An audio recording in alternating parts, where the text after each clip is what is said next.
Hi class. In this video lecture, we're going to talk a little bit about culture. Culture is an incredibly strong force within organizations. And we know about country cultures and regional cultures. Well, organizations have cultures as well, which are just kind of the unwritten norms, the way they do things. Large organizations are really a collection of a lot of different cultures. I mean, cultures go all the way down to your department, your office, your work group.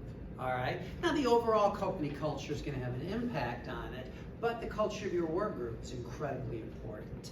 And there's an old thing, how important is strategy? Because I also teach the strategy class. Well, strategy is very important, but one of the famous quotes is that culture eats strategy for breakfast and lunch. If the culture isn't a good fit for the strategy you're trying to execute, forget about it. It's going to be really hard.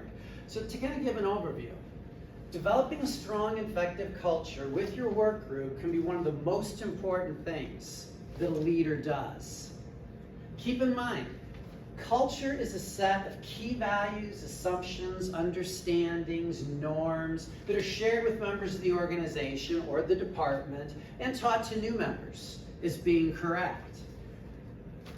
Remember, again, different parts of an organization, departments, work teams, etc., can have their own distinct cultures. They're usually influenced by the overall culture, but that's often where the culture and the rubber hits the road, is the culture of the team, the department, those different types of things. And those are the things, especially early in the mid-times of our careers, we're going to have the most impact over, and it's going to be the most important thing. Now, when we think about culture, we often think of it in three different levels, each one being a little more subtle, a little less obvious. Now, the first level is the surface level. These are things we can see.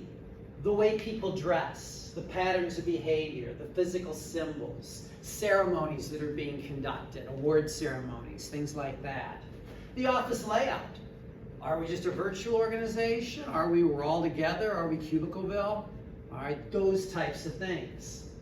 At a deeper level are the things people say. And what they say might not always be what's really going on, but it is one level of culture that we can see. These are the expressed values and beliefs. They're not observable, but we can discern them from how people explain what they do and why they do it. And then finally, the most embedded culture are deeply embedded, all right?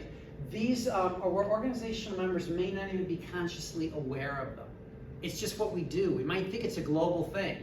It's a global thing to work Saturday mornings. Well, maybe it's just really our work group that's doing it, or our company that does that. That we do have different cultural norms, and sometimes we don't even realize we're doing them.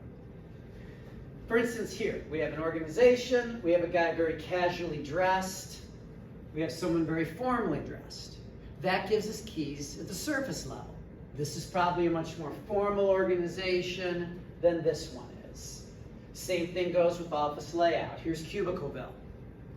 Here's more of an open office layout. We can see that probably gives us an idea of different cultural norms. But again, some cultural norms can be incredibly deeply embedded. This is Ross Perot, and Ross Perot ran for president. There was a time we actually had 3 official candidates for president. This was when Bill Clinton was running against the first Bush that became president, George H. Bush, as opposed to George W. Bush, that most of you remember. And there was Ross Perot. Ross Perot was an entrepreneur. He was a billionaire. He'd started a company called EDS. I forget, it was something data services. And he sold that company out to General Motors for like $1 billion and became a billionaire, and he also ran for president. And he was kind of a flaky guy. He didn't become president. But there's a quote from him that I really like that talked about the difference in cultural values between General Motors and EDS. And he states, "I come from an environment where if you see a snake, you kill it. These guys see a snake, and by a snake they mean a problem. They get a consultant on snakes, they form a committee on snakes, they think about it for a year, and by the time they do anything, there are snakes all over the factory." Now, a lot of people at GM probably thought, well, that's the way everybody does it, isn't it? That's not us. We're just doing it. That's not our culture. They wouldn't even express that. What's your culture like here? Well, we just sit on problems for a long, long time. all right? But we can often see things that have just become so ingrained within companies. Now, culture serves two important functions. One of those is internal integration. We need people to know what's expected of them. Culture helps firms form a collective identity, all right? Members know how they're expected to work together. It also can help with external adaptation. Culture determines how the organization meets goals and deals with outsiders. Are we open and friendly towards outsiders? Are we closed? Do we look outside for innovation? Do we scoff outside? Things like that. The right cultural values help the organization respond rapidly to customer needs, to competitors, to what needs to be done. The wrong culture can be toxic, inside and or a disaster when working with the external environment. Culture is important, and it's not always good to have strong cultural norms because they can be in the wrong direction. The right cultural values can help the organization respond rapidly to customer needs and competitors, and again, the wrong ones can end up being toxic. Shaping culture. When the current culture is not effective in integrating the organization and or working with the external environment, researchers call that a culture gap. It's not where we need it to be. So sometimes you want to get a pulse of your work group. What do we see as the culture? Get them to talk about what they see. Have a meeting. What are our main cultural norms? Talk about whether those are effective. Are these what we want to work towards? The gap is the difference between the desired and the actual values and behaviors. And when we're out of sync, the leaders need to begin leading some discussions. Decide upon the cultural norms that they want the organization to have. And again, this is a shared thing. Work with your people. Talk to your people. Let the organization members know what the desired cultural norms are, what we want people to be working for. Select new members. Hiring is really important. People that will fit with the new cultural values. And train all members. All right? These are the things that we're going to work towards. We're going to work towards becoming better at these types of norms, these types of understandings. Reward people, of course, based on the desired cultural norms. The whole spectrum of awards, intrinsic, extrinsic, work on affiliation needs with awards, money needs, all those different types of things. But try to think about how we're facing that back towards the cultural values that we want to push forward. And of course, personally live the desired cultural norms. If you want people to be friendly and positive towards coworkers, you got to be incredibly important, all right? Now, leaders can use several other techniques, and the Leadership Challenge book talks about these as well, because there's a lot of commonality in the leadership literature that these are important. Leaders can use several techniques to maintain healthy cultures, provide smooth and internal integration, and help the organization adapt. Ceremonies, for instance. A ceremony is a planned activity that makes up a special event that's generally conducted for the benefit of an audience. Award ceremonies, things like that, can be really, really helpful.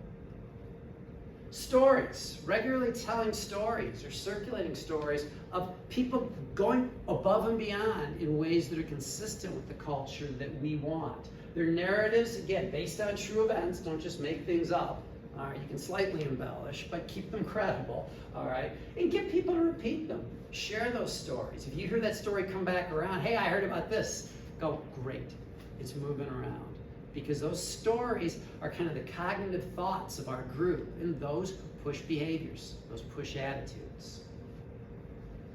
And then symbols. A symbol is an object, an act, or event that conveys meaning to others. And thoughtful symbols can be important. When I worked at Caterpillar, we were in our headquarters in Peoria, Illinois, and when we went into work in the morning, we walked down a long hallway that had flags from a lot of the different nations that Caterpillar operated in. The word was, you're in Peoria, Illinois, but you're a global company. And that was an important cultural norm that they wanted people to have. This is a cocktail napkin. It has Dallas, Houston and San Antonio in a triangle. Supposedly, that was the genesis of Southwest Airlines. It was Herb Kelleher and a couple of his friends were having drinks in a bar, and they talked about, what if we just had an airline that just kept going in a loop between these cities? And that's how Southwest was born. So they use that as a symbol of great ideas can come about anywhere. They can begin with small things. Okay? Also, specialized languages, slogans, stuff like that. They are not culture, but if you really think of this is what we want our culture to be, you know, things like just do it and stuff like that can be really, really important and helpful. Of course, selection and socialization, as we mentioned earlier, of new employees is important. Hiring. My wife, one of the things that she does at SOAS is she's one of their people that sits in on lots of interviews just to see if this person is going to fit the culture and talk through those types of things. And that can be really important and really effective, because just because somebody has the skills doesn't mean they're going to really be productive here, and that's what we want them to be. And then, of course, working to train and socialize new people when they come in. And then, of course, as a leader, the daily actions. We're looking back to that again. The leader has to go out and do the right thing, do things consistent with the culture. We want to be a culture that's thankful.